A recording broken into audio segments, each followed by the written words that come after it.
Hi, everyone. It's good to see you all. How's everyone doing? So today, Jack, as you might notice, is not here, but Billie, Joe, and I are. So it's like a mini preview for summertime when Jack goes away again. It's like, ha ha ha, we shall take over the forum. Anyway, it's really, really good to see everybody. You are in the right place. This is the Nature Journal Educators Forum.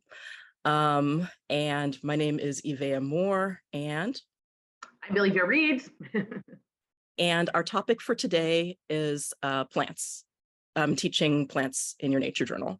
I was thinking I could give an intro and a few ideas for thought, and then we could break into full-on discussion if that would be agreeable for folks. So with plants, the first thing I wanted to mention, and I have notes, I think that there are 4 things to keep in mind if you're going to teach people about plants. One of them is location. Number 2 is safety. Number 3 is your goal or takeaway. And number 4 are activities. And I'll go through each of those. So for one, location. I know that as we all have different backgrounds about where we go teaching. So for some of us, we might be teaching inside, maybe a classroom. Some of us might be teaching out in a garden. Others might be teaching in a city park or just out on the sidewalk. And then others still might be teaching out in the forest or in a wild area. And I mention that because with each of those, there's different ways of doing plants and different access. So you don't have to necessarily be outdoors in order to teach about plants. If you're in a classroom, some ideas might be to bring plants of your own into the classroom, unless the class already has plants. Or one that I particularly like is if you want to tie teaching plants into food, then you can bring in produce from the store and lead a lesson just using the things that they might find in their fridge. That can be a really fun one, especially if you're getting produce that might be left a little bit more in its natural state. So carrots with the tops still on, or broccoli that's not been all trimmed up, that kind of thing. And so I wanted to recommend those for thought about how you can diversify indoors as well. Let's see here. A thing I wanted to mention is that I know that as nature journaler teachers, we feel like that it's okay to go in without knowing anything about a topic, and that's true. I think in a lot of cases we don't have to know. In plants, we don't have to know the fancy botany about how everything's put together or all of the vocabulary words that botanists insist on having. But one thing that's really important to know is safety. With animals, unless you've got a captive animal, there's no chance of a student like reaching out and touching the bird or touching the bear. There might be a chance of them touching or looking at the bugs, but we try to discourage them from eating them. With plants, people might be a bit more prone to going up and wanting to touch and experience tactilely. And if you got safe plants, that's okay. But I want to recommend that if you're going to be out in either the garden or out in a wild area, especially, that you know which plants are the most hazardous. Just because you don't want to be wandering around and somebody wants to know what the shiny green leaves are, and then you realize later it's poison oak. So that's just something to really be aware of, is that because plants are so much more accessible, you'll have participants who are wanting to experience them tactilely, and it's important to know which plants are capable of harming them. And I mentioned the garden as well for that, because you'll get folks who might be growing some really lovely plants with some really poisonous properties. Foxglove comes immediately to mind. So it's good to always know which plants are hazardous in your region, or bring somebody along who knows them, or encourage people to use maybe 3 or of their 5 senses. You can use sight, maybe you can use smell, but again, that involves getting really close to a plant. Touch, unless you know for sure that the plant is safe, maybe not, and then taste, once again, only if you know that the plant is safe. A thing that I find that it can be really fun in a safe way to explore both touch and taste is to specifically gather herbs from a garden and then bring them together and have a 5 senses lab. So then that way participants are they can explore however much they like, because we know exactly who these plants are. Oh yeah, stinging phacelia. And so let's see here. Another one I want to encourage folks to think about is what the goal or takeaway is when you're teaching about plants. Is it curiosity? Is it fun? Is it practicing using tools? Is it deeper, like inquiry, getting deeper on asking questions, or is it making kinship with the plants so that way you feel a bit more like you're making their friends? I think it's important to think about sort of what you want to take away. And then before we get into more of a group discussion, because I don't want to just hog the spotlight, I wanted to say that there's a lot of really, really good activities when it comes to teaching plants that are inside of how to teach nature journaling. There at the beginning, there's the introductory activities of this. Let me see. And so I wanted to mention those because if you're considering whether you're teaching this class once to only like to a group of people who you're only ever going to see once versus people you have an ongoing relationship with, then it might impact which activities you choose to do with them. And so if you know that you're coming with a group of beginners with plants, then any of the getting started ones are really good. So you've got in a Wormoa, because I add action because of Aisha's prompt. So using the I notice, I wonder, it reminds me of, and action. And then there's also, let's see here, sorry. One that can be really fun, especially for beginners, and that involves working with somebody else is My Secret Plant. And that's where you have pairs who, one person will go and find a plant and the other one will go and find a plant, and they'll both draw and observe their plants and write down all of their observations and notes. And then they'll switch papers and they have to find each other's plant. So that one can be really fun, especially because then you don't have to know the name of your plant. You just have to be able to observe it. So that might be another good one for beginners because it also can be really fun. There's a whole bunch of ones, and I can put those into the chat shortly. Within the intro activities, there's comparison. You can do a joint comparison of plants. That's one that Jack's had us do before in the field. There's to each their own, where you put out different leaves and then participants will draw a different leaf in the, like that they choose, and then you have to sort of match who drew which leaf. Let's see here, there's zoom in, zoom out. Some of those can be really, really good intro skills. And then if you happen to be working with a group that you get over and over again, then you can build on those skills.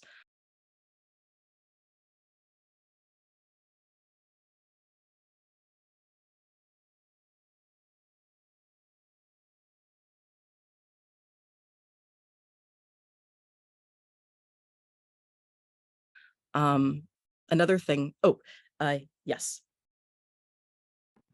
I don't want you to go too much further because I have a question in the chat that I think is relevant before you continue on. So Rebecca was asking, what do you do for action? Because I think it was you who added the action part to the I notice, I wonder, it reminds me of, right? So I wanted you to pinpoint on that before you sort of continued on, okay? Okay. Actually, I'm going to bring Aisha because Aisha's the one who thought of and added the prompt. So Aisha, would you mind talking more about action? Oh, sure. Thanks. Thanks for asking. It was, yeah, I love that you started including that, and it keeps me including it, right? Back and forth. Action is what I realized I started along a prompt when, say, I was journaling something and a caterpillar landed on me. And then I journaled the caterpillar, but then I carefully put it back. And so I'd write down action, carefully put this caterpillar somewhere, or I'm busy observing a few, like the gopher, and in the process start pulling out a few weeds right there. So I end up, that's part of what I was doing and part of my whole nature experience. So I sort of tag it as action. I pulled out a few young broom seedlings. So from weeding to rescuing a species to, those kinds of things. Or yeah, I think those are the two primary categories my actions at least fall into. I'm sure everybody else's. Yeah, it could be like you're journaling someplace and then you pick up some trash. So depending on what you're doing and what works in that space or that day. Excellent. Thank you, Aisha. Sure thing. Thank you. So yeah, I love that. I love adding that prompt in because then it encourages you to interact with your ecosystem or think about how you are interacting with your ecosystem. instead of just being sort of an outside observer to it. So thank you for that.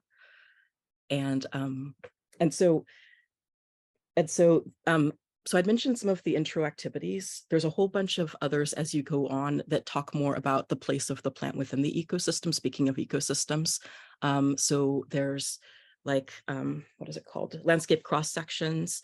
There's maps where you can sort of look and see where different plants are, and then start to think about the impacts of where the plants are growing, or maybe that's why certain animals come, is because this plant is here, or maybe this is why there's no erosion in this area, or maybe that's why there's more erosion, is because there's fewer of a certain kind of plant.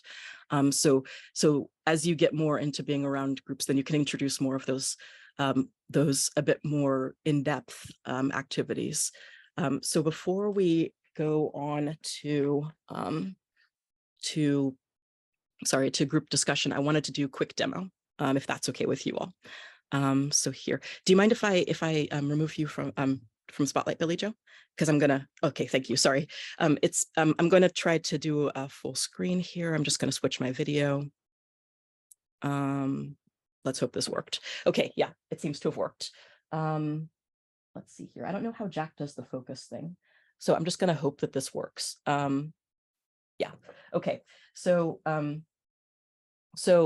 I know that you might get some students who are really, really self-conscious about whether they can draw and stuff. And so I want to encourage that we don't have to make fancy botanical portraits. It can be, let's see here, this is going right upside up. Yeah, it can be as simple as doing a diagram of a plant. So for example, if you're trying to do a leaf of a plant, instead of having to do like super duper fancy, you can just simply go look at this carefully and just go like,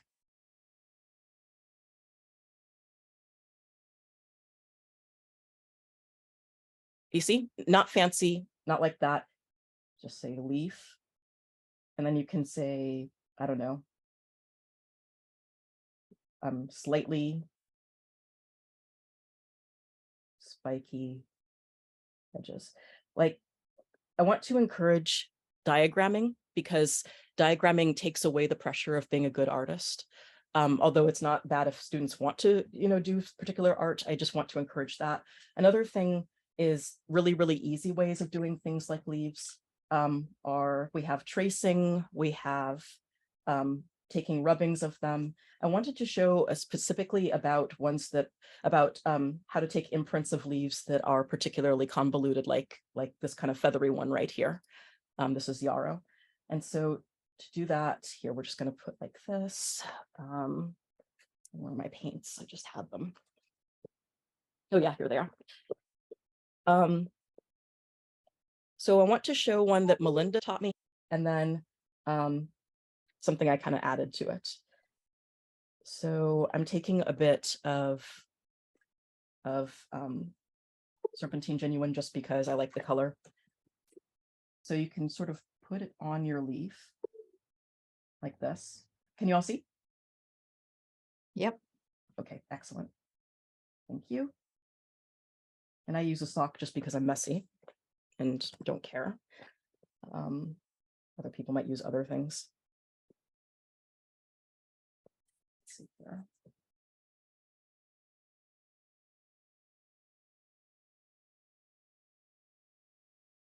There. I think I'm not going to do the whole leaf because I don't want you all to sit and watch me like paint all day, because I'm not Jack and I'm not as amazing as he is. Instead, I'm just going to show you briefly what I do. So you've got your paint on your leaf. So then you put it sort of face down and kind of press it into the paper as best you can. Sometimes I might just outright close my book on it, because then that kind of helps it stay. So you can do that and press it, because your own book can be a press. Let's see here. And then here's hoping I can find my page again that I just did that on. But yeah, here it is. So now that it's pressed in, you might think, okay, great, let's peel it off. But I want to add in a note about something else that can make this even more vivid. And this is a thing I discovered one day when I had tried to do something like this with a plant that kind of wasn't having it. my BFF, or one of my BFFs, poison hemlock. So a thing that I did was I mixed up some paint like this. And while it was still on the page, I began to paint around it like this. It's okay to paint on the leaf because the leaf is in place. The hard thing is getting the leaf sort of to stay, but that's why it's helpful to still have the paint. So what I'll do is I'll take my paintbrush like this and I'll pull out from the leaf, because then it makes the leaf stay in place. Does that make sense? That's a thing that I found that helps. For me, the hard thing is getting the leaf to stay. And so it takes practice. And it's okay to make messes. It's like what Miss Frizzle always says, take chances, make mistakes, get messy. So let's see here.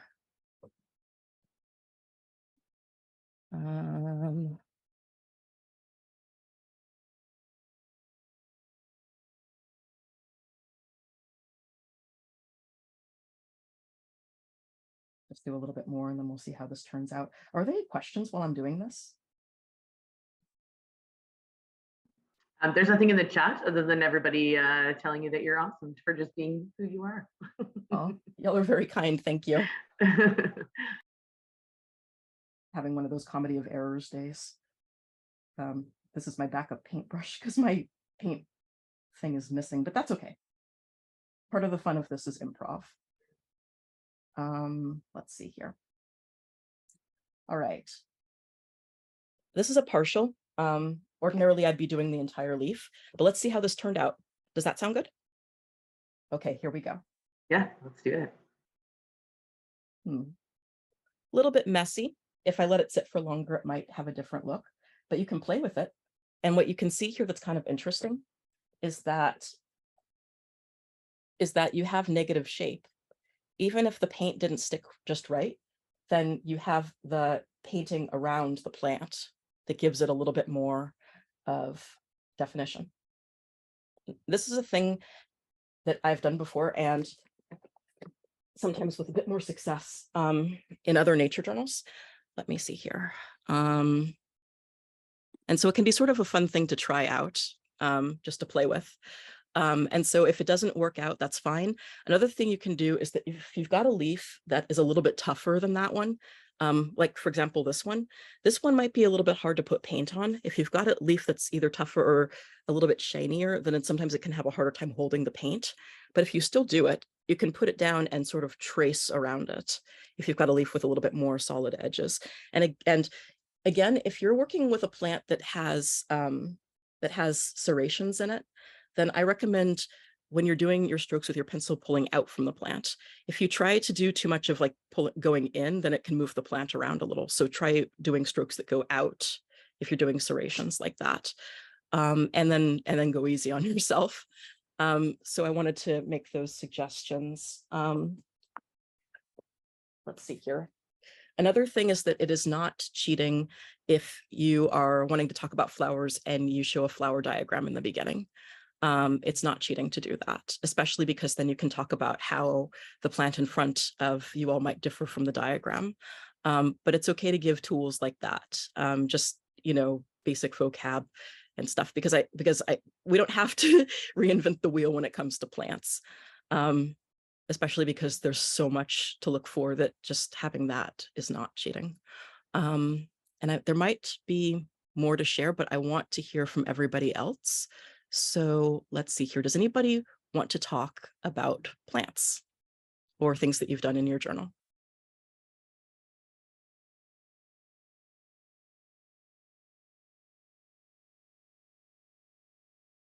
I see Rebecca. Hi. I don't know if this has much really about how to teach plants, but I'm just very excited about some plants I drew this morning, and I just want to share because I'm excited about them. I drew this cold foot and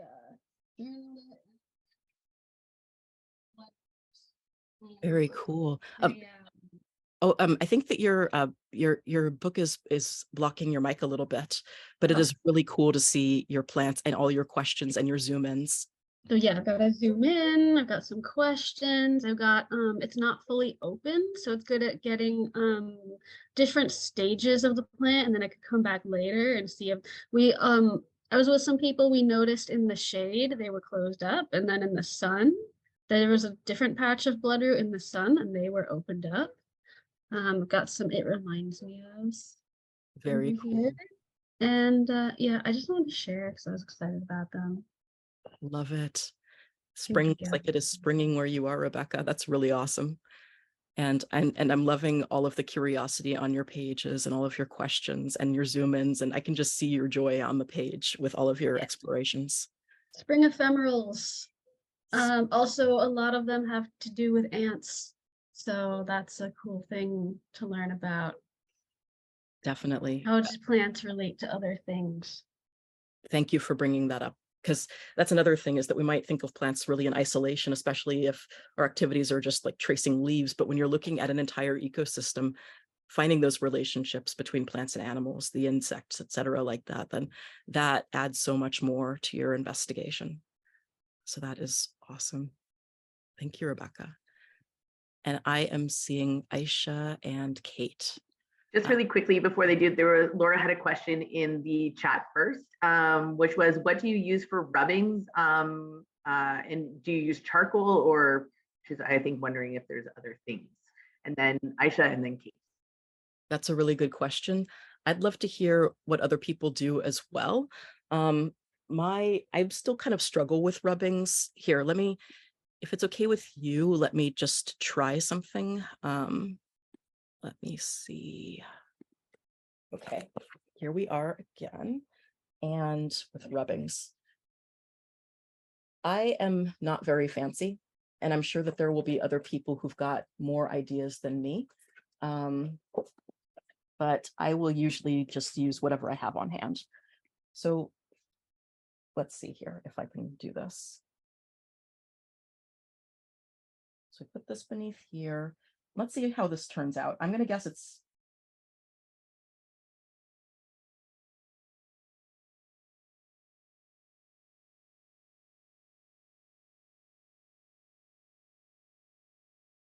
Yeah, I'm not really sure what other people use.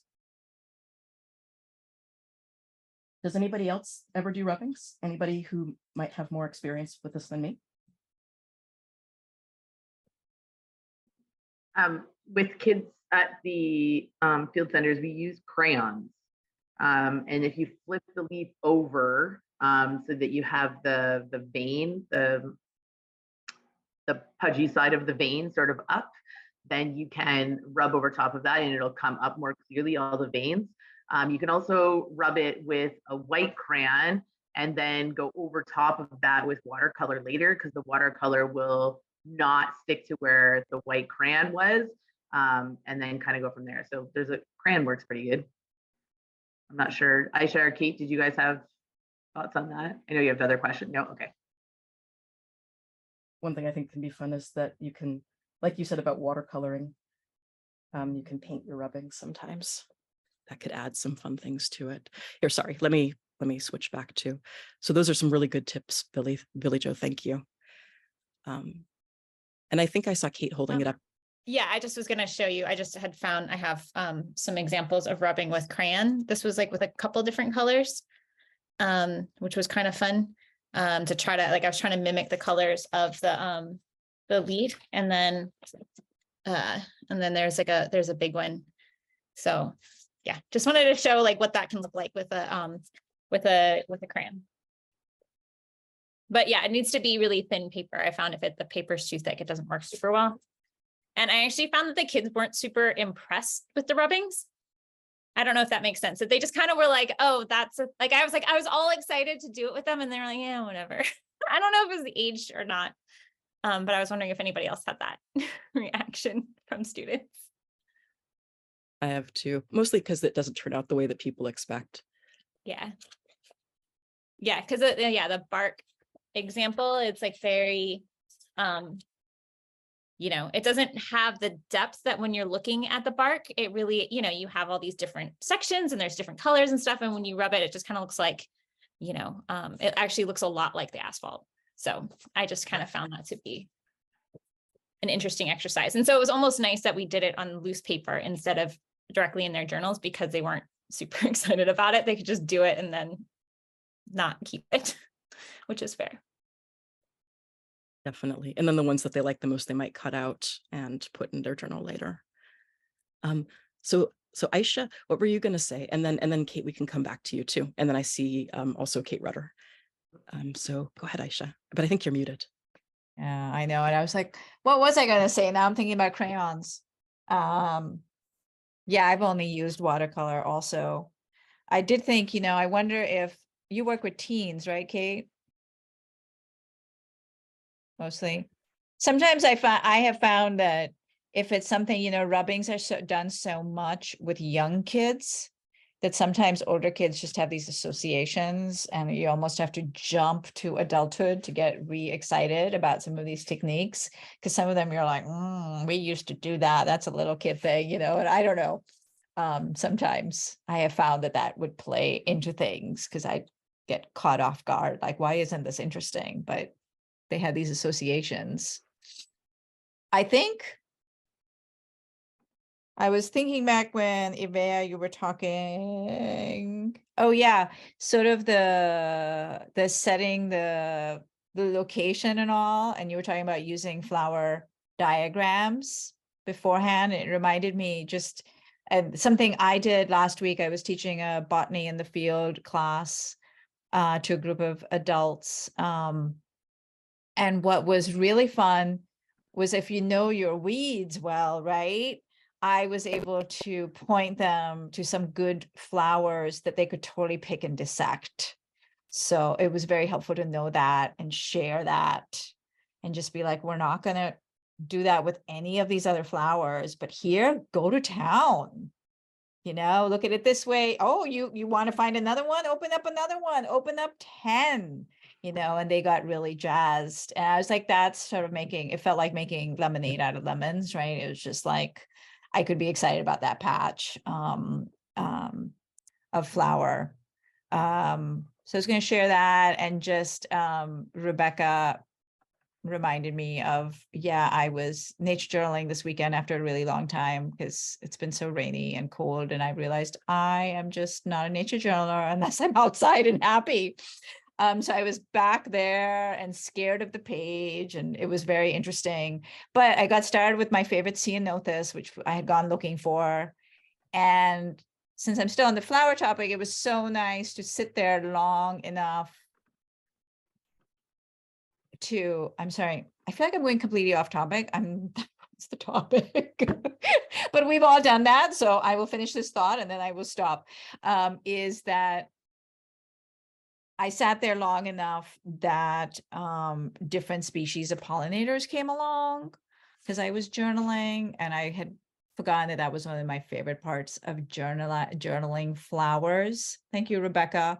Is that all these other critters come along, and I'm more interested in ecological interactions than really anything else.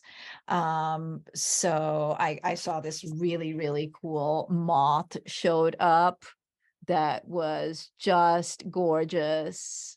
And I had never seen before, and there were bee flies at it as well. I tried little squares for the first time.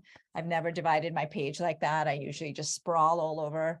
And it was fun to try that technique, which I know various members of this community have talked about. So I was like, let's sample it. Anyway, that's all I'm going to say. Cool little moths. I love that. Nice. That looks and sounds like so much fun.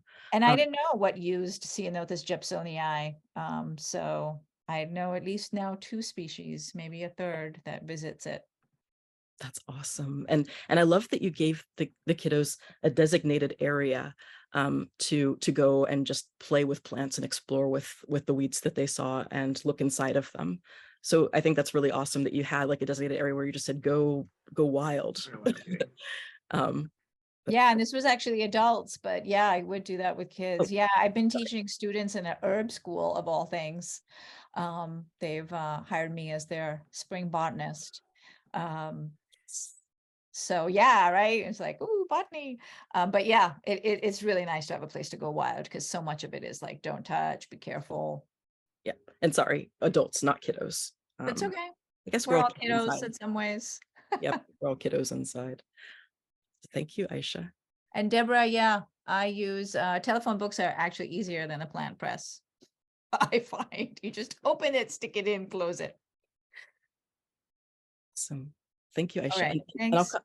and I'll come back to that plant pressing question a bit more too. But Kate Ryder, you were gonna say something. We'd called you on to look at the your rubbings, but I know that you had more to say too. And then I see also Kate Rudder and Rebecca's hands.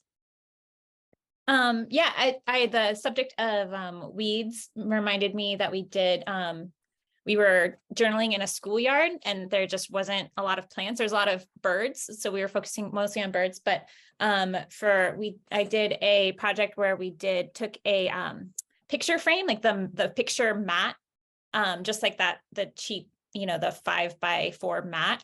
And I had them put it on their page and make a border and then hold it up to a certain area of the ground. I think this is my daughter. I think she actually just put it on the ground. So she had, it's kind of, it's a string safari project, but it was in a really small area and it was kind of, and we just used the rectangles to do that. And then she just journaled everything that she saw in that space.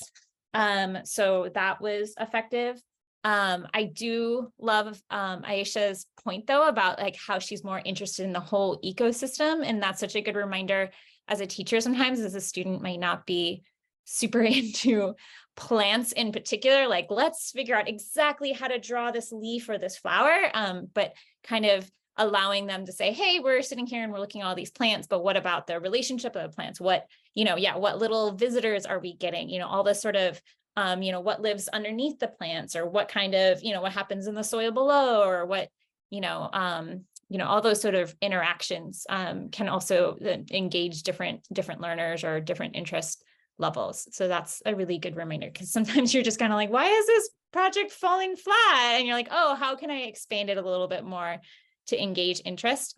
And on that note, and related to that, I've also used the plant interview and organism project is really effective. And I think that can really be expanded if a student's more interested in kind of what's going on in this area. It's kind of like, oh, okay, I'm going to ask these questions of what's happening here. And we've done it so that it's kind of like a teen magazine sort of style. So I'm like, oh, think of like People magazine. What sort of questions would you ask? And where are your babies? And, are you pregnant or what are you wearing today? And, we've had some really funny little experiences doing that. And then, I had a question for Yvea that actually Laura had brought up earlier in the chat. Was which side of the plant do you like to paint when you're doing the rubbings? It depends. Oh wait, with the rubbings. Oh no, not with the rubbings, with the imprints.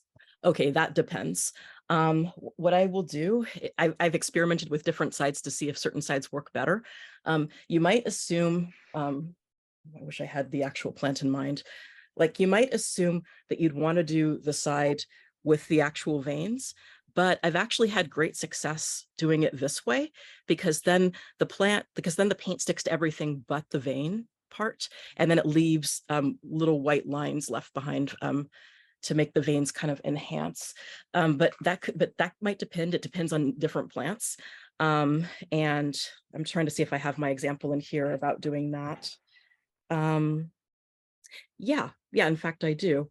This is one where I painted the front of the plant instead of the back. And then I started to do the outline a little bit too fast, but then it kind of blended into the plant. And so this is poison hemlock, and it made it kind of come out really dramatically. So that was fun. And so I hope that sort of answers the question. And again, I was being a bit impatient that day. For me, holding things still on my page isn't always the easiest. In fact, I've been trying to think about experimenting with different kinds of tape that could work without leaving my journal a mess, or possibly pinning my things to the page, just because I have trouble holding things still because my hands twitch. But yeah, this was, I think, the front, the top of the plant that I put the paint on and then put face down, if that helps. If that answers does that answer? Cool. So one thing I really appreciated that you had said, oh, I like your comment, Kate Ryder, about impatience, is what you said about interview with the plant. It reminded me of something, because I think of that as getting to know a plant on a level, and sort of like that kinship that we talk about, because you're sort of making friends with a plant. And so another thing I wanted to suggest to people, if you find this interesting, is the idea of doing a group project with the gardening, or with plants. And that's where, if you've got somebody, if you've got a group of people who are going to be around longer term, then you might have them sign up to make a friend in a garden. This was with staff at this workplace I used to work at. And so we had this garden, and in my case, it was actually laziness, sort of. It's because I didn't have enough bandwidth to both do all my work and make observations about all of these plants, because we had a lot of plants in the garden. So I evilly tricked the staff into signing up so that they would have to take the observations for me once a month. Their assignment was that they had to make at least one observation about their plant friend a month. And then that way we would all collect observations, and it wouldn't fall on just one person. Actually, no. In reality, it's because I wanted the staff to invest in the garden too. And I thought if they made plant friends, then it would help them. And some of them actually did. Some of that's mine, but a lot of that isn't. So the staff wrote notes for quite a while. I'm particularly proud of this particular staff member. This was my old boss, Ernesto, the one who likes to make fun of me for being an environmentalist and a tree hugger. And he fell in love with his little oak tree to the point where he still talks to me about it and talks about what would be best for a little acorn over here. And he drew his tree, Mr. making fun of me because I'm a tree hugger. And then this is an entire page written by him. So this is a guy who likes to make fun of environmentalists like me. And he wrote all of this in one session about his tree that he loves.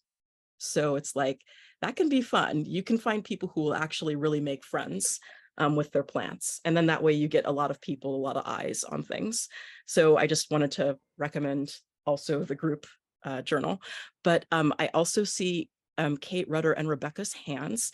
So I want to hear from Kate Rudder and Rebecca. And then I also saw that there was a really good conversation in the chat about pressings and that kind of thing. So I'm hoping we can get to that in a minute. But first, let me hand it to you, Kate. Sure, this ship might have sailed, but I've been intrigued with rubbing, and I referenced, I haven't done it since I was a kid, and I don't know why I haven't been doing it more, but I'm so inspired by moving away from the visual kind of translation work that I usually do into more direct interactive work. But when I was at the Mission Garden in Tucson, they had this book, which I thought might unlock some things, and it did a few things for me. The first is, it addresses a lot of the tools and techniques that I think made me less successful, and has some good examples that just help me feel like, even though they might not be have the resolution that I would hope for, that is part of what makes them powerful. So this is a saguaro cactus without the spines, and just being able to do maybe a comparison and reveal different things through the pattern, I thought was really a lovely way of opening it up. So this is also a string safari on a beach. And again, I think if looking at using rubbings as a way of noticing, almost a mediated noticing for touch, I thought offered a lot of possibilities. So I was super excited about that. Also, this author wrote this book when she was in her late 80s.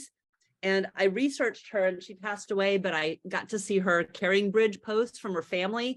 And she lived a quiet, powerful, beautiful life. And I was just inspired by what she chose to put out in the world through her work, and I kind of fell in love with her as a person too. So I'm glad to know that legacies, we think it's simple and that everybody knows how to do something, but small legacies have a big shadow and a big halo, and I was inspired. So that's what I wanted to offer for that. I can put a link to the bookshop or to the Goodreads in the chat. I'd prefer not to, pimp any one distributor, but I think it might be a lovely place to look at a library or request it for your library if it's still available. Oh, thank you so much for that. The bibliophile in me is like, I want that. And out of curiosity, who here struggles with making rubbings? Yeah, good. So thank you for that book recommendation, Kate. I think that's going to be really perfect for a lot of us. So thank you. And I see that we also have Rebecca and Aisha's hands. So Rebecca's, I'm going to add you in if that's okay. Ah, there you are. Okay. So let me see. How do I? There you go. Hello. Add there. Hi. I just had one other thought to share that I was thinking about with my bloodroot again. Because this is actually a newer plant for me getting to know it. I'm still getting to know a lot of the spring ephemeral wildflowers. They're only out for a couple weeks a year or less than that. And so along with this idea of making friends with the plants and this idea of kinship with the plants. So I was on a walk with some people this morning and we saw these flowers on the side of the trail and they were like, oh, well, first I pointed them out and they were like, oh, some flowers, like, what are those? And I was like, I think they're bloodroot. I don't know how I know that. I don't know if that's true or not. And then I remembered, a year ago, I was on a walk with somebody else and they pointed out bloodroot to me, but I didn't fully consciously realize it. It was just like a vague sense of familiarity that I was like, I think I recognize this. I think this is the name that goes with this plant. But then I took, a few minutes to sketch it and draw it and really pay attention to all the different features of it. And then I looked it up and now I'm pretty much sure that this is in fact bloodroot. I had to double check it though. And so now it's like, okay, now I know this plant. I know this is bloodroot. Then next year when I see it again, they'll be like, oh yeah, there you are, bloodroot. So I feel like this is something we talk about a lot. It's not really any new idea. It's something a lot with nature journaling, but I feel like it's always worth coming back to. And once in a while, it always just hits me again in a deeper way, just how much of once you draw something and, write about it, journal about it, then you know it. So for plants, that's true too. So I just wanted to say that. Absolutely. And thank you for bringing that to the table and reminding us about that is that once you really look deeper, then you know them, even if before you know their name.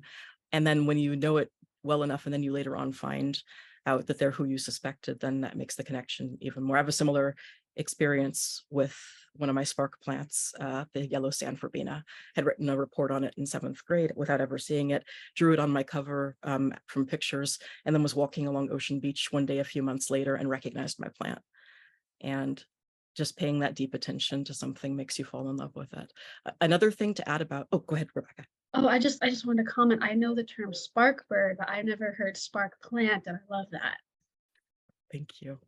I took it from spark bird. I was just like, I like that term, taking it. But another thing too is, like with birds, if you don't know the name of a plant, then you can name it yourself until you find out what the name is. I don't know the name of this one, but right now I'm going to call it fuzzy silver. I don't know, maybe, yeah. And I don't know the name, but I'll just call it that, or I'll think of a different name that makes more sense to me until I find out the name. And then once you find out what the official name is of your plant, then you still have a nickname. The name that you give your plant can be Dusty Miller. Thank you. Okay, so Dusty Miller is also fuzzy silver, and that kind of rhymes, sort of. I'm going to pretend it rhymes. It does so yeah, just, I mean, as we say, all words are made up. So same with names. Thank you, Rebecca. And I'm going to bring in Aisha, and then if it's okay, I'd like to hear a bit about what's going on in the chat, either from you, Billie, Joe, or we can read through the chat and just some things that have been, because I see that there's been a really interesting discussion in the chat. So go ahead, Aisha. Am I unmuted? Yes. Yeah, I wanted to fuzzy silver. Thanks, Rebecca. That it does become so ingrained after you've journaled it, right? Your plant, bloodroot. Never seen bloodroot, but now I want to. I would like to come back to the rubbings thing. Kate Rutter was showing. I love the look of that book and some of those other ideas for rubbing. I was just like, ooh, very complex and really interesting. I want to share what I've been doing on the more simpler round, but also trying to get the sensory thing in, is I've just been taking a bit of a leaf and a bit of a flower, and I'm just, if I have a whole page, just on the side of it, adding in my petal rubbing and my leaf rubbing, and loving just creating a little space for that as my own sort of little prompt again, and then interacting with it. And then the smell sometimes comes out that you hadn't even realized, especially if you're like me and you don't have a good sense of smell. That's not what pops out immediately. And then what's fun is to notice sometimes it changes. Like that was done in 2022 and it kept the color, but another plant that, you know, was this bright pink colors. Where's the rubbing? Oh, I ended up doing 2 pages on this plant, but like the petal kind of faded to brown and the leaves too. So that was interesting to see that it changed. And, you know, I could go back and make notes about it. And that even prompts like other ways of journaling. And it's just like, ooh, different older leaves, younger leaves. You know, I could do an array of like, what shades do I get? How do those change with time? Is it the chlorophyll degrading? Like what's happening? So that's how I've used rubbings. If I'm remembering rightly, didn't you also take some rubbing samples of pollen too? Different colors of pollen? I probably have done pollen. And the other one I had shared in that class I taught about, you know, visual shortcuts was color shortcuts was I had used soil in one area to do the forest floor under the redwoods I was journaling about. So I grabbed some of their duff, and I think I colored an entire fallen log I'd been journaling with the redwood duff. And it didn't work super well, but I had the experience of smelling that duff and just going, oh my God, this was the best part of my journaling actually, was smelling the redwood duff. Bringing back that sensory experience. And Yeah. because I might be getting you mixed up with somebody else, but I'm pretty sure it was you. Were you the one who also took some of the leaves and ground them up and then made glue on your page in the shape of that leaf and then put the leaf themselves? My leaf sprinkles. Yeah. Yes, that was from that same class. Yeah. In the fall, I was after somebody else talks, I can run and go get it and show people if you're interested. I got leaves, dry leaves in the fall, and the way I journal about them was after they were fully dry and I had sketched them, and I took sort of big leaves and then I crushed up all the leaves and sieved them and sprinkled them with glue and got all the original color all over the leaves that way. And, you know, it was stuff I used to do with kids. And then I realized it was really fun to bring into nature journaling and to add notes to it instead of just a standalone leaf sprinkle thing that I might have done with young kids. Now I could write about it and put dates and notice different shades of brown. And yeah, I can go grab that if you want. Absolutely. Well, while you're doing that, would it be okay if we go to Yeah. Billie Jo? And so Billie Jo, if you don't mind, could we hear about some of the cool things that you've been seeing going on in the chat? Yeah, so most of the stuff in the chat is people agreeing with what people are saying live, but there has been some talk about pressings. And so how people are using different methods to press flowers and whether or not people are actually doing that and then putting them inside of the journal. So some people, like Aisha had mentioned before, were books. Some people were saying like actual flower presses. Somebody was asking, and I'm sorry, it was a while ago, asking whether or not tissue paper was a good option because they're wondering if it potentially would pull up some more of the moisture sort of out of it than maybe newspaper or some other ones. And someone just mentioned one thing. Hold on, I'm going to scroll to the bottom. Give me 2 seconds. Yeah, someone was asking about, Deborah, has anyone iron dried leaves or flowers between 2 sheets of wax paper? I've used the cellophane sleeves that protect greeting cards to hold specimens, leaves, lichen, etc., and even a lizard skin and small soil samples. So yeah, so maybe, the next question is, so if we're gonna, take specimens out, like how are we doing that? And how are people, sort of keeping those? Is it through a press? Is it, however it is? Someone's saying Mod Podge works really good. So yes, I enjoy a little Mod Podge myself. So there you go. So yeah, maybe that's a great question, is what are people using to take actual specimens and copy them into their journal? I think that's actually a really great question. And then you just posted Marley's plant show recently. Yeah, that's a cool question. What are folks doing? Yeah, we'd love to hear more from folks. I saw that that I think was it Kate Ryder who, yeah, that you said that you had some examples, and then I posted Marley's link in there because Marley's been doing this recently as well, a bunch. Like he seems to have gone full like excitement with the pressings. So if anybody has examples, and then I haven't forgotten about Aisha and your plant art that I would love to be seeing. The I don't know what you call it, the sprinkle, leaf sprinkle. Leaf sprinkles. And I brought my pressed plant example too, since we're on that topic too. Cool. So did anybody want to share about, sorry, let me get to the gallery view. Did anybody want to share any pressed examples first? Okay, I see Kate Ryder. So I'm going to add you to the spotlight. And then I'm going to try to keep my eyes open. If I don't see folks, either write in the chat, please, or use the raise hand feature. I might miss you and I don't want to miss you, but go ahead, Kate. Okay, so I did 2 different projects. One was like more of a hand project where we took beans and seeds and we gathered a bunch of seeds. And then this is sometimes, when you have a bouquet and you just let the flowers kind of just dry on the plant naturally. So there was some, I don't even remember, it was some sort of plant with flower with purple petals. And so we just glued that on with, I think it was just clear Elmer's glue. So we did a couple of those as just like a take home example. But then you can also get really creative with it. So I made a bug, and this was actually with fresh leaves. And I just left it open and out to dry, and it dried really well. So I used, scissors and cut it up and glued it on to make, something imaginative. And I did this one too. And I added, like little details, and I was really surprised with how well it held up.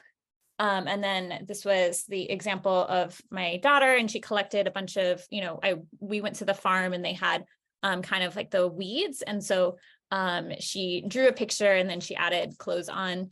And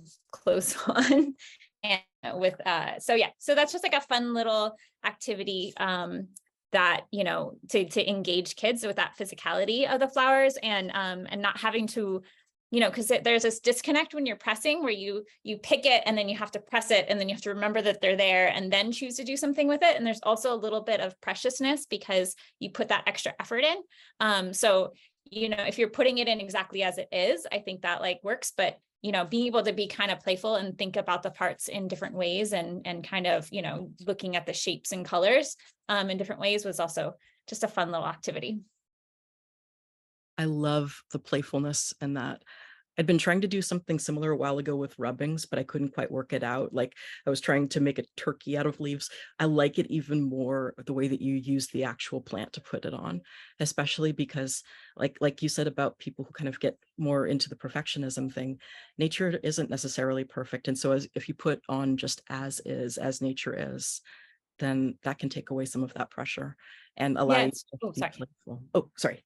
No, I was thinking the rubbing thing because I had that idea too, is that I'm like, oh, there's all these interesting textures and I could do it into like a collage sort of thing. And I don't know, maybe I just need to keep working at it.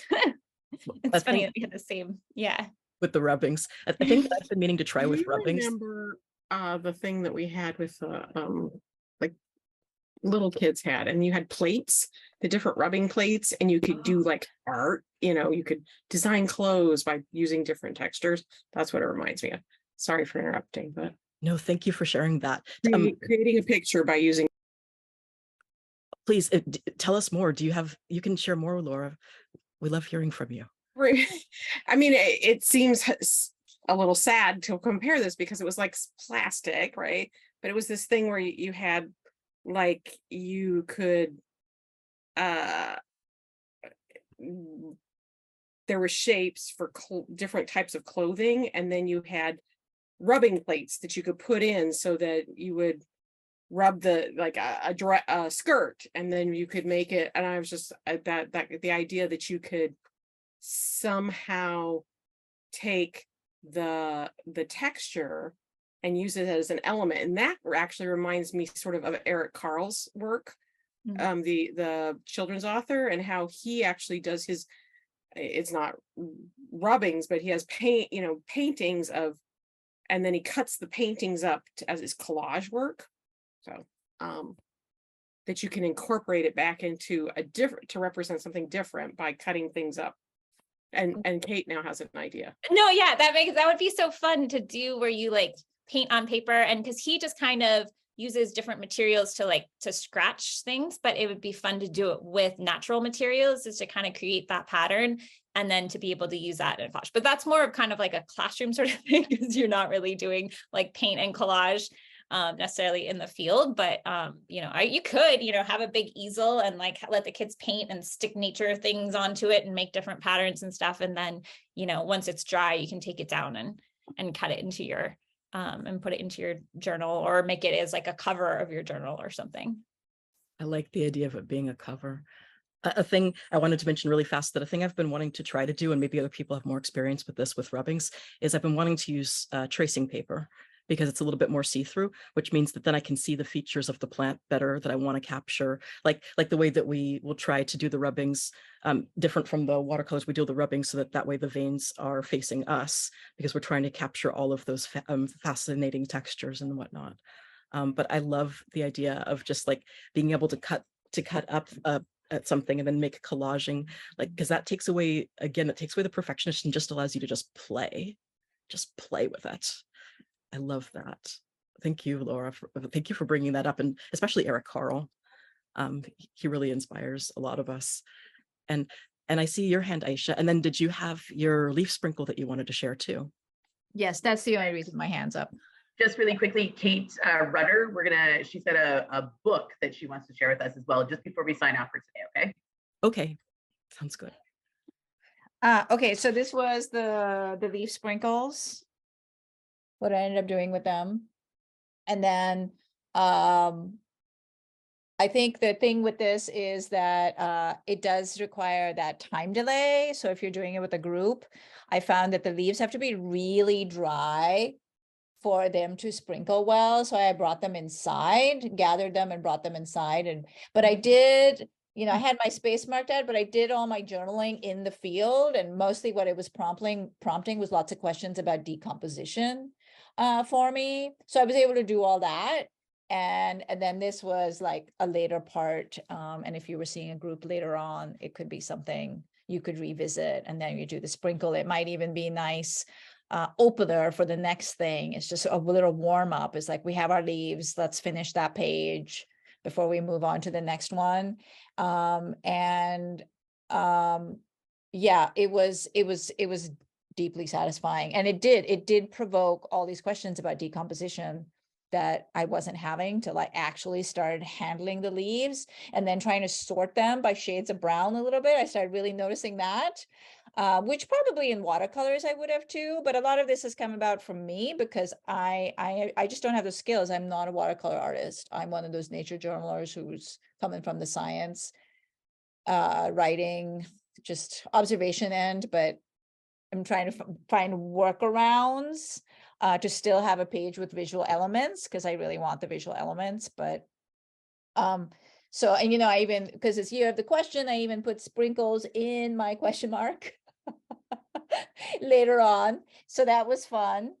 And then in terms of pressed leaves, I've also used that as a way to be able to move on to what I want to do, rather than spending all my time trying to not capture it well with colors. So I wanted to do a Venn diagram about 2 species of oak.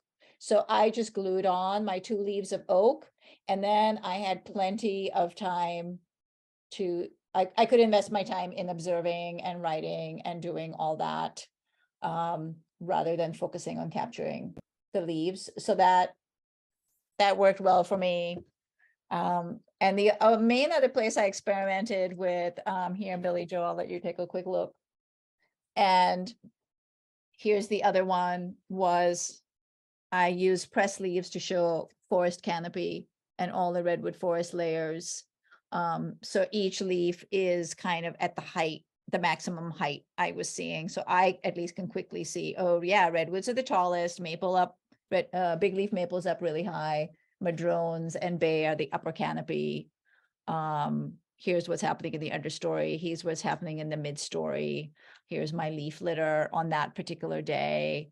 And then, you know, making sure I'm thinking of this sort of not as sort of taking it further through nature journaling, having that cap on so that I'm making sure I'm still thinking words, pictures, numbers, and adding in all that. Right? Billie Joe, I know you were talking to somebody. Here was my other one. Yeah, that's it. That's all. I love that. Thanks.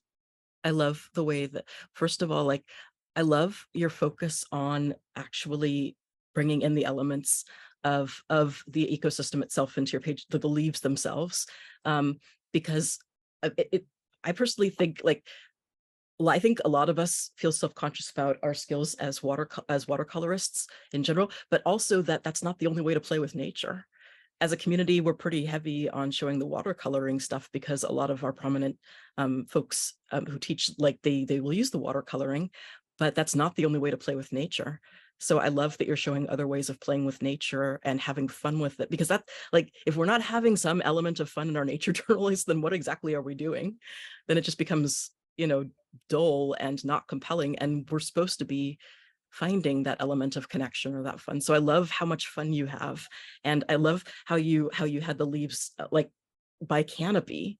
That is such a cool way of visualizing and also thinking about the way that the ecosystem is layered like that, and being able to just put those leaves on your page instead of having to draw painstakingly every single leaf. You just get it right there, like the information is right there that you can see and compare, without like taking forever to draw the leaves, but then also just having the representation just how you like. So I really love your different ways of exploring the ecosystem. So thank you for that. Thank you. Yep. And I've got a couple more ideas that I wanted to share. And then I also wanted to hear from Kate Rutter about her book. So first of all, I see that there's some stuff in the chat about, I saw that Deborah had mentioned carbon paper. I love that. I want to know where you find it. And then also I'm seeing that Eleni is talking about transfer paper. So carbon paper and transfer paper as possible ideas for this. I saw that earlier Amy was talking about pounding leaves. I think that's what I read about pounding leaves. So I'm loving all of the different experiments that people are saying. In fact, maybe after this, if folks want to celebrate different ways of doing all of this, of documenting all of this, maybe we can make a post on how to teach nature journaling where people can share examples of how they do this.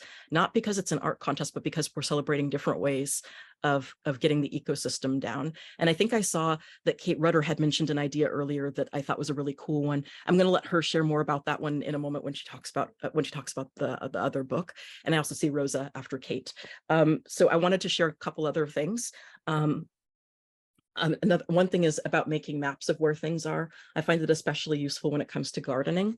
That way you don't have to make specific, like, it doesn't have to be perfect. It can just sort of be diagrams or like little icons and then writing down what exactly a thing is, because doing the map will help, like, just give you a different idea of how the ecosystem is growing. Or if it's in the case of a garden, then it gives you an idea of what you can grow next season, that kind of thing. And so it can help the kids plan out long-term if they happen to be doing a garden and you're working with kids who do gardening.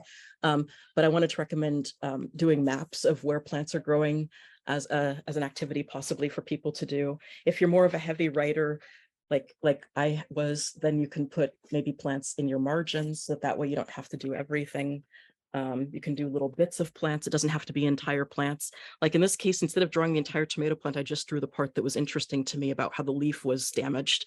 Sometimes drawing damage in plants can be really informative too.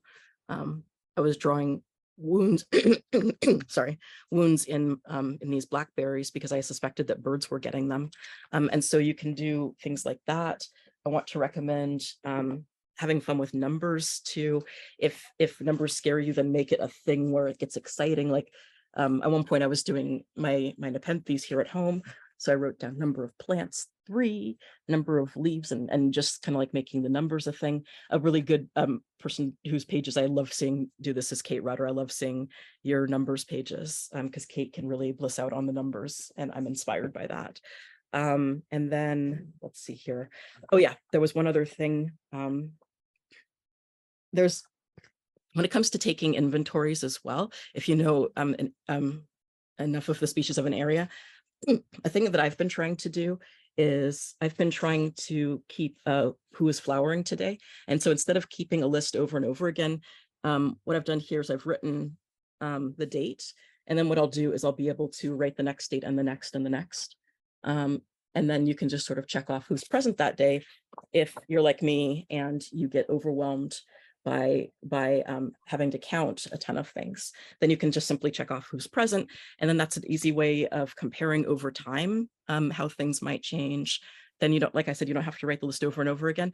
And then because you've already got the same list here, you can always add more if you find more plants. But this also will be a good indicator about who's missing. And sometimes it's important to be able to keep track of missing data as well. So I wanted to recommend that too as another tool in your arsenal, one of my personal favorites. And so I wanted to hear from Kate Rudder about the book, and then I see Rosa's hand. So I'm going to bring you in, Kate. And, oh, sorry, I muted you again because I was trying to say you could unmute. Sorry, my bad. Go ahead. I'm a classic on that double mute. So I know that we've covered a variety of different books that we share related to opening up more voices and really reflecting the voices and the talent of the interest of the community out there. And 2 that come up commonly are Colors of Nature. You know, this is a really good anthology, and also Black Nature. But there's a new one out. I just got this at my library, and it's A Darker Wilderness. And oh my gosh, just the intro for this is so fascinating, about talking about how cataloging historical documents and seeing them beyond just the artifact of any one instance as a collection that describes and kind of helps us understand the context and the relationships amongst artifacts, especially for unheard voices and for minimized voices. And it really sparked my interest related to all of our little bits and pieces of nature journaling, and how as a concatenation, we're bringing a different kind of visibility to that historical perspective at a very critical time for climate and for hearing different voices. And so I highly recommend A Darker Wilderness. It's beautiful on many levels. And yeah, and I'm just super excited about it. Thank you for that. And thank you for reminding us about those voices, about being really, really aware of the voices that haven't historically been heard, that are now finally beginning to be heard in written form, and that are becoming more accessible to us to learn about and to include. So I really, and I have the books you mentioned, and I'm just like, yes. Oh, it's good to see you, Aisha, and we'll see you next time. Thank you. And also about Black Nature, that one's a book of poetry. So if you are into poetry, then Black Nature is a really good example of that one. There's also Trace and Fresh Banana Leaves. Actually reminded me, sometime I'm going to do a little mini YouTube of my shelf, because I got a shelf of books that need to be included more. So I'm just going to do that at some point. But thank you for reminding us about this, Kate. I really appreciate that. And are the poetry books mentioned appropriate for all ages? I'm not sure. Some of the poetry can be a bit heavy, but then depending on what age you teach that at, that can be appropriate. I think that you should probably look yourself and make sure you look yourself before showing folks. But personally, I think that kids need to learn about this stuff. So yeah, thank you for that question, Lydia. And Rosa, I see your hand, so I'm going to add you to Spotlight, and you can unmute. There we go. Hi. I haven't been visible because I've been having tech issues today, and made my phone hang like 18 times. So I wanted to show off some pressed flowers that I've made last season. Um, they're a little fragile, but they are Coreopsis, and then those petals that are loose are cosmos, sulfur cosmos. And what motivated me to work on pressing some flowers was that these are dye plants that I want to work with. And somebody else mentioned pounding flowers, presumably into paper, but you can also pound flowers into fabric. And in particular, if you with your fabric mordant it, which is a chemical process to make dyes stick better to the fabric, then when you do your pounding, it'll stay. It can be washed. It can be a garment or whatever else you want to make out of it. And I'm a little disorganized, so I can't bring you my example pounded flowers on fabric. But when I showed them to someone and then explained what I'd done, they were like, I thought those were printed. I thought that was, like a drawing on the fabric. And I was like, no, it's with a palette. And it's also very cathartic. It's slightly noisy, but you can take a mallet and, pound the flowers flat into the fabric. And you can also, with the dried flowers, do a kind of garment or dye whatever fabric by placing the pressed flowers where you'd like them to be on the fabric, and then you fold it up neatly and maybe roll it up or something, and then when you're done, you get that transfer image of the flower, and it's more exact. It's a clearer outline than if you put a fresh flower in the same context, which you can also do, but is also often a little blurrier because as the flower, which still has some moisture in it, is reacting with the other things, it'll not dissipate, migrate into the water and then the fabric. So I will bring some examples another time, but journaling my dye plants is like top of mind for this growing season. So I'm super excited about it. And my little cosmos seeds, which I saved from my plants last year, are starting to sprout. So not only has, like the seasonal depression sort of stuff lifted, and the days are longer, and the time changed, and the little plants are growing, it has all been really good for my mood. So it's a very happy time of year. That sounds really, really cool.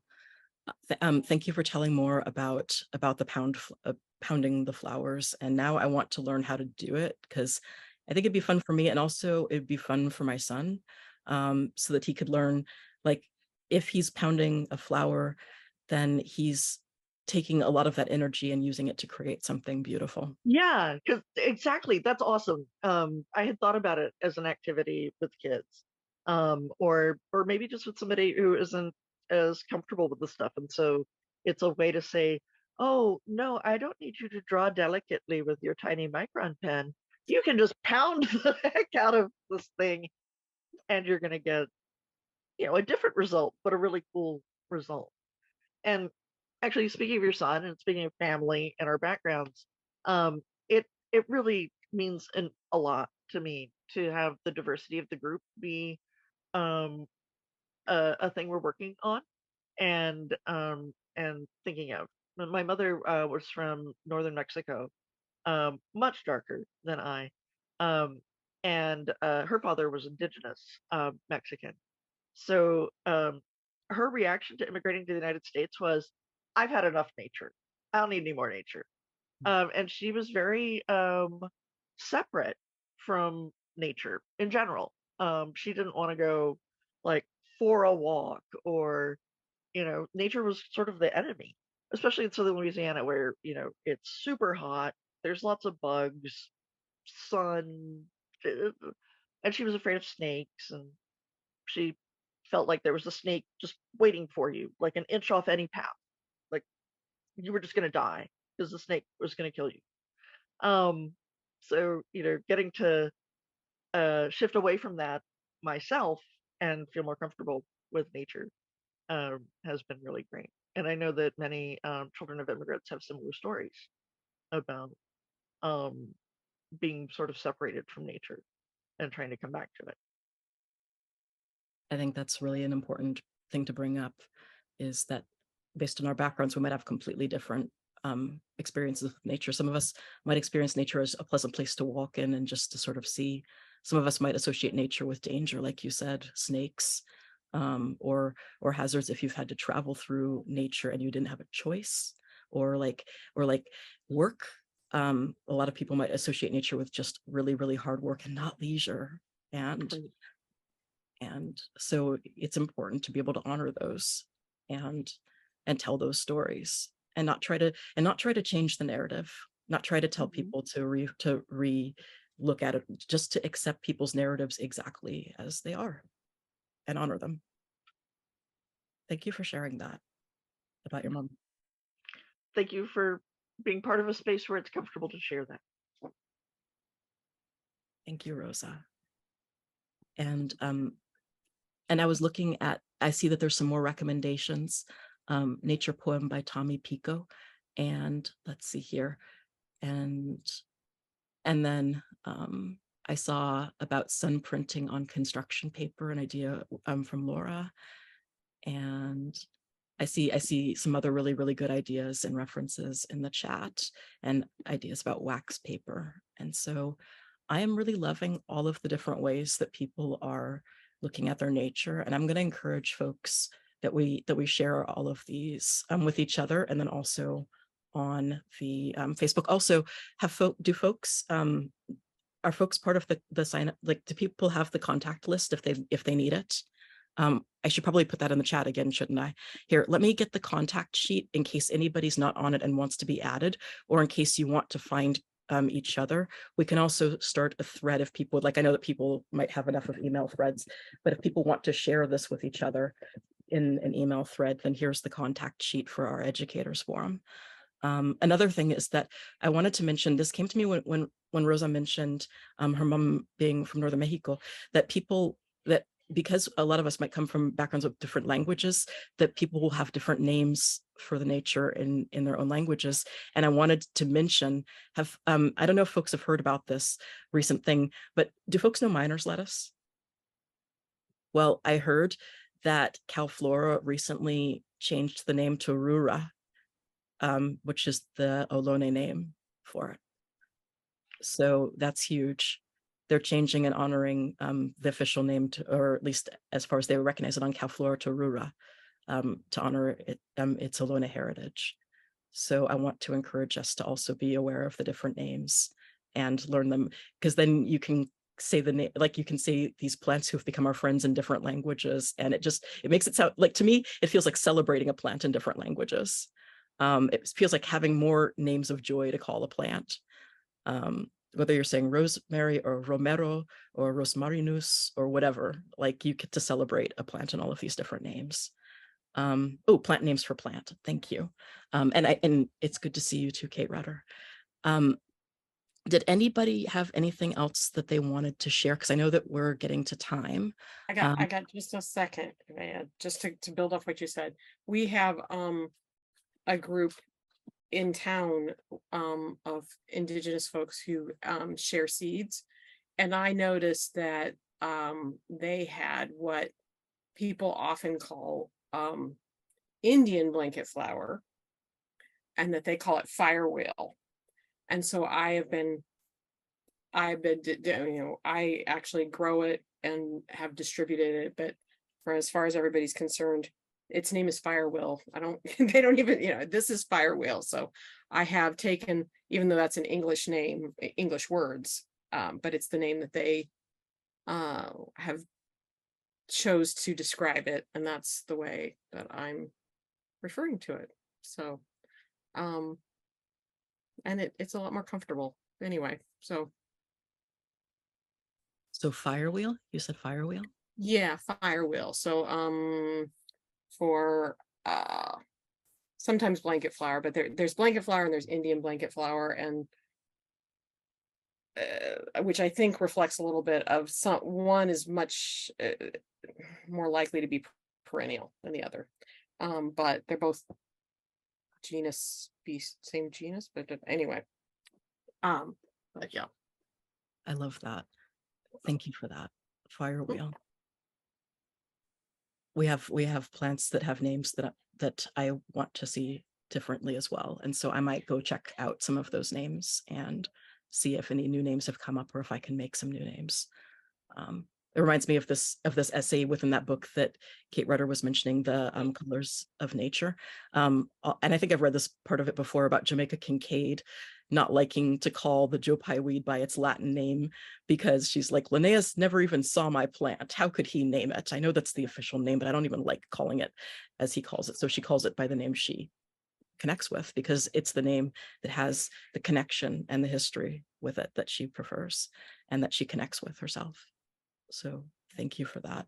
I have a feeling we're going to have a bigger discussion about names because we've talked about this a bunch. This keeps coming up. So this is going to be a future discussion where we talk more about names, plants, animals, others. Go ahead, Rosa. Were you going to say something? Oh, just I am super excited about that as a topic. And I have another book that is awkward for me to get to, but I'll pull it out for that. That's on naming and plants and the history of it. And just in terms of, connection with our histories, my mother's mother was a curandera. Like she had a garden of plants that she referenced and used to help her family and to help other people. And she died before I was born. And I have for a long time felt like, oh God, how sad.